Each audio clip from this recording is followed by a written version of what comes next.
Hey everyone, today we're back with a new video, and what we're going to be showing you is the iPhone 16 Pro can now shoot in 48 megapixels. Now normally it's going to be 12 or 24, so what you have to do is we're going to go, so right now I'm shooting in probably 12, and then what you're going to want to do is go to settings.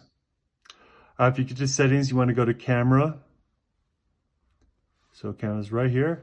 And when we get to camera, we're going to go to the format right here. So it's record sound. Sometimes I'm looking at the screen from the recorder. So, but anyways, as you can see right here, 12 or 24. Now, right here, we're going to go ahead and turn on Pro RAW resolution control.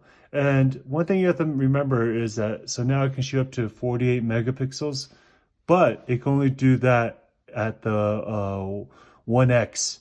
So you can't zoom in or anything like that. Let's go ahead and go back to camera now. You'll see that there's the RAW max now. And then when we take a photo, we can go back into photo album and then you scroll up and then you'll see that now it can shoot up to 48 megapixels. But I recommend that you don't always leave this on because then it's going to take up a lot of space. Maybe if you have 1 terabyte Pro Max or Pro, it might be okay. But then otherwise, you want to be selective. So like when you're really shooting something nice, then maybe make it into 48 megapixels. Otherwise, turn that off in format. All right, guys, I hope this video helps. Please like or comment below. Appreciate it. Bye-bye.